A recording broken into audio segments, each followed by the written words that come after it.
Alright gang, welcome back to the channel. I tried to make this video earlier today, but there was no power, so it is just after midnight. I gotta get up early to hit the gym and go to work, so bear with me. I'm exhausted as well. So let's get right into it. The best Pokemon products to buy or invest in right now. I will keep saying this until I'm blue in the face, until rotation comes. The number one clear-cut, obvious choice for me are the sets that are getting ready to rotate out. Now, not all 6 sets are created equal, obviously, but those 6 sets are Temporal Forces, Twilight Masquerade, Shrouded Fable, Stellar Crown, Surging Sparks, and the one that basically started this entire thing that everybody went crazy over, Prismatic Evolutions. You have about 9 months left to grab these sets, and they rotate out. And I say these are the best sets to grab because we saw the same thing with the sets that rotate out in the beginning of this year. About 3 months beforehand, they started ticking up, and all the way up until rotation, they just started skyrocketing.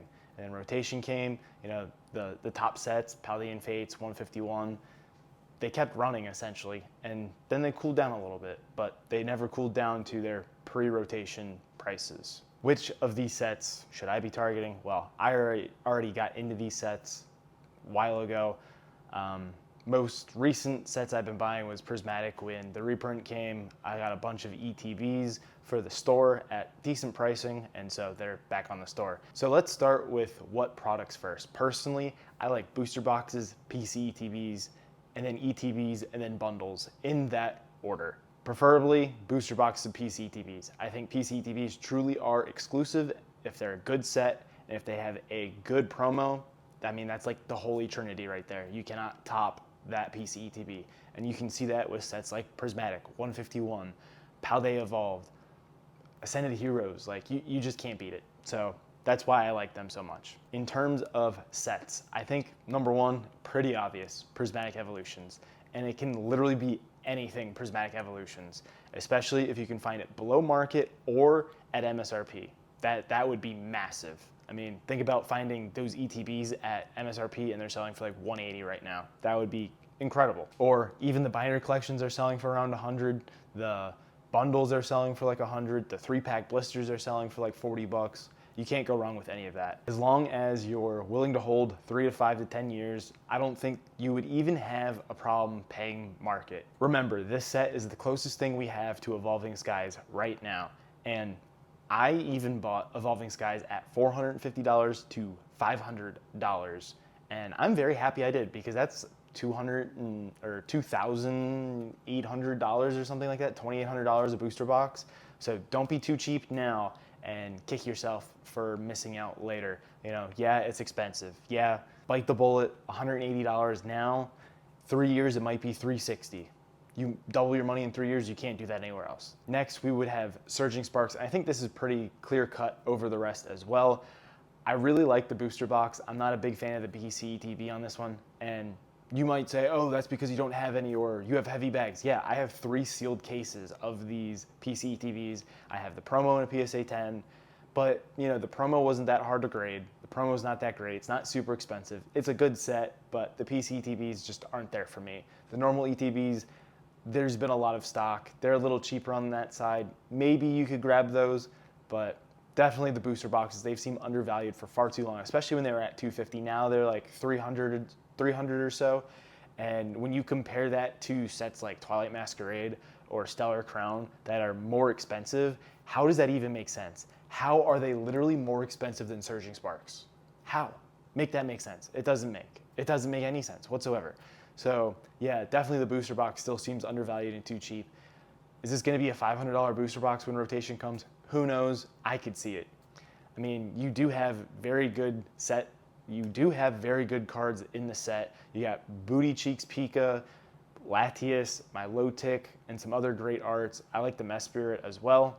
Definitely a good set. I mean, you can't go wrong with Pikachu either. Now we have Twilight Masquerade at the number 3 spot. I think it's pretty close to Surging Sparks, but I think Surging Sparks just barely beats it. As I said earlier, the booster box is more expensive than Surging Sparks. It's sitting around $375 to like $385, which is why I'm a little hesitant on the booster box. But if I'm being honest, you can never go wrong with a booster box. So my top choice would probably be the Twilight booster box for this one. Also, the ETBs are sitting around $110. It has finally recovered from last winter's reprint. As y'all know, Surging and Twilight both got reprints in December, I want to say. And so the market tanked from like $110 to $120 all the way back down to MSRP. Nobody wanted these sets. They were passing on them left and right. And I started gobbling some up as I could. So, I mean, it makes sense now that they've essentially doubled in price from their all-time lows. Like Twilight at 110 for an ETB seems like it just makes too much sense. Is this going to go crazy? Who knows? I personally don't know. The ETBs do seem like a small bargain at that 110 price point. Who knows how long they will last?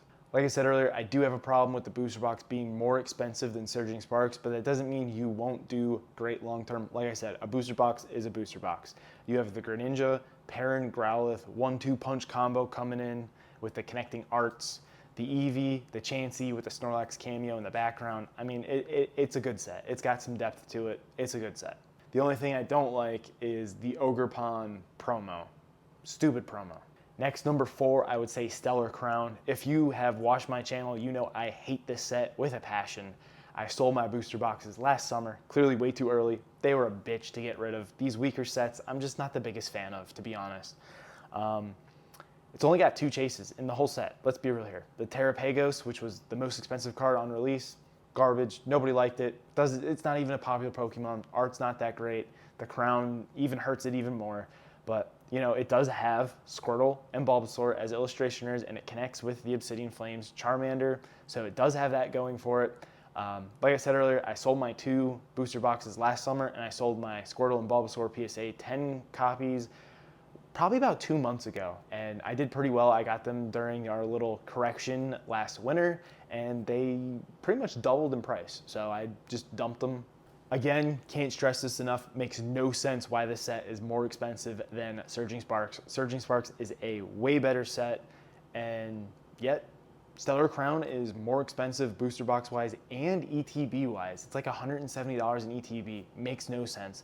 The PC ETB isn't too much more expensive than the normal ETB, so if you are looking to get this set, again, can never go wrong with a booster box, but I wouldn't be buying Stellar Crown. If you're an ETB person, probably go for that PC ETB over the normal ETB just because there's such a small premium on it, it just makes too much sense. Temporal Force is a really weird set because you have some people that go, oh, it's a sleeper set, it's like Fusion Strike. You have some people that go, oh, it's a horrible set. Then there's me. Temporal Forces is a Gengar set, and we'll get to that in a minute. So if you're gonna grab products for this, I would probably just grab the booster boxes. There's nothing special about the ETB promos or the PC ETB. I honestly haven't even checked the prices.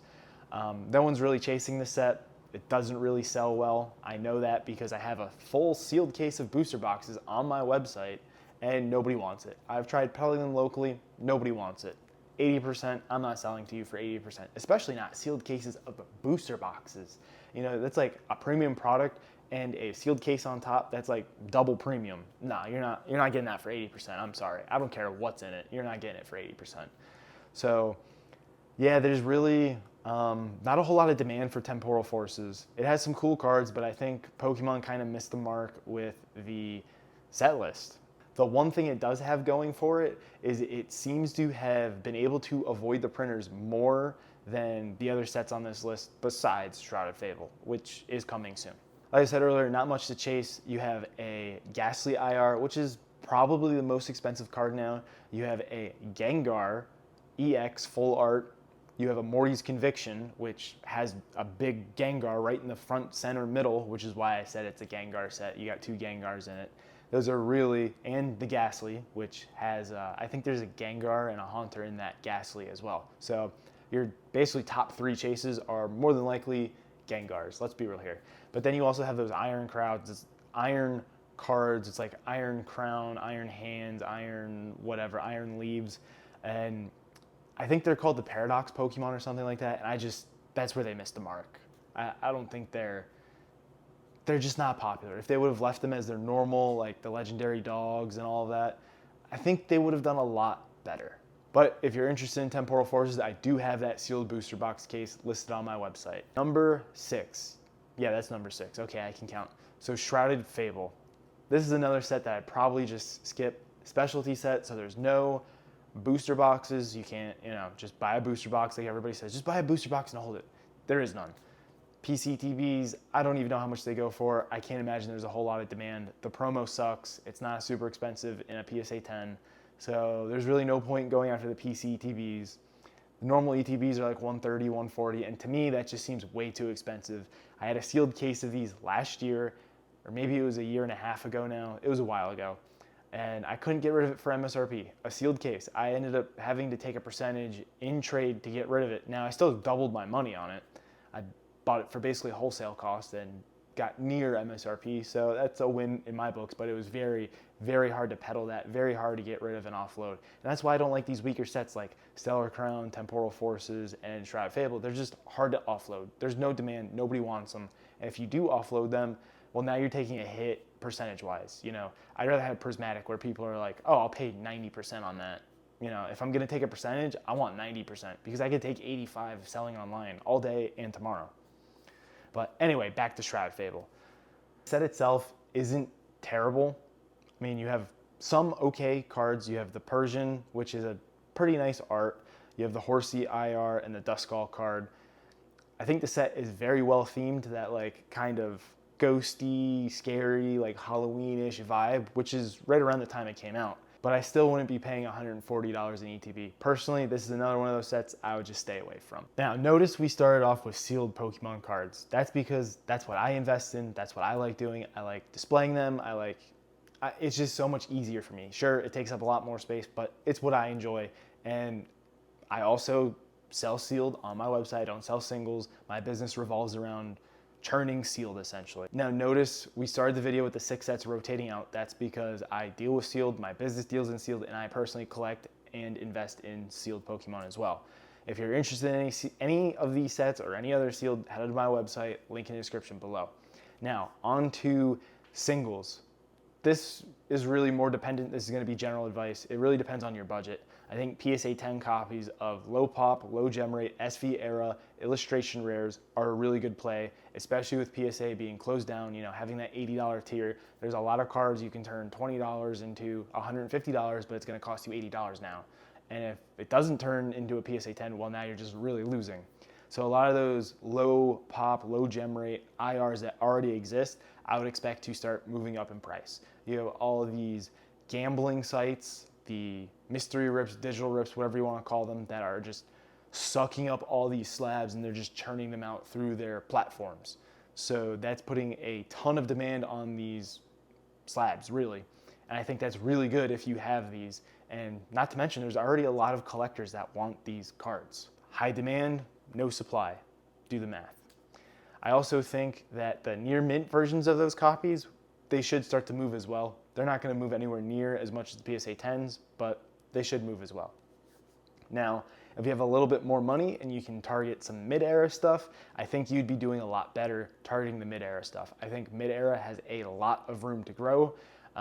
Personally, I just offloaded an XY promo of that Rayquaza XY promo I sold. I think I sold it too early. I think it's probably going to double by the end of this year, maybe in a year's time, assuming the bull market keeps up after the 30th and Rayquaza set. Shit, honestly, I should have kept it for the Rayquaza set because that card's probably going to double just off of that. When the next Rayquaza comes out, it'll probably double off of that. But low pop cards like that are rare, don't come up often, they're going to go crazy. And that card was a super low pop. It was like pop 300, I think. There's only 7 PSA 10s that existed. And the PSA 9 had, 360 or something like that. So yeah, that is the perfect card of what I'm talking about. Again, I should have held it longer, but it is what it is. I had a buyer. Expensive cards like that are hard to offload. Let's be real here. Unless you already have those connections built, they're hard to offload. So I just said, all right, we'll get rid of it. In my opinion, cards like that are going to go off in the next 6 to 12 months. That's really the only singles I'd be buying unless you're doing some sort of master set or, some of the singles that are getting ready to rotate out. Maybe that Ghastly IR in a PSA 10, that's probably already pretty expensive. The Prismatic SIRs, the Evolutions, probably target those. The top chases of stuff that's getting ready to rotate out, probably chase those. And then Alternatively, sealed, I still don't think you can go wrong buying Ascended Heroes even at whatever market price is, 170, 180, because if you're gonna hold it for 3 to 5 to 10 years, you'd be an idiot not to think that it won't double at some point. You know, is that not going to be a $360 ETB? Obviously it will. I mean, if Crown Zenith can get printed to oblivion and be $25 on the open market for like a year straight, and it's 360, probably almost $400 now, there is nothing stopping Ascended Heroes. Ascended Heroes is that guy. It is arguably better than Prismatic. Let's be real here. I would say it's probably better than Prismatic. And if Prismatic is this expensive, $200, and it went through all of these reprints, I think Ascended Heroes has a pretty good chance too. Obviously, I'm not buying Ascended Heroes right now. I already have a ton. The website has a ton. But I still don't think that's a horrible buy. I'd rather go after, you know, something like Prismatic. I think it's safer. I don't think we're going to get as many reprints for that like we will Ascended Heroes, but, you know, anything's possible. As always, lots of helpful links in the description of the video. Join the Discord. It is free to join, free 99. Make sure you shop my website, maxpacks.com, link in the description of the video. Help save me from financial ruin while I fight a chargeback scam. I just filed a police report on the person. And yeah, I'm trying to decide what I really want to do going forward. And I'll see y'all on the next video. This is Max Packs signing out.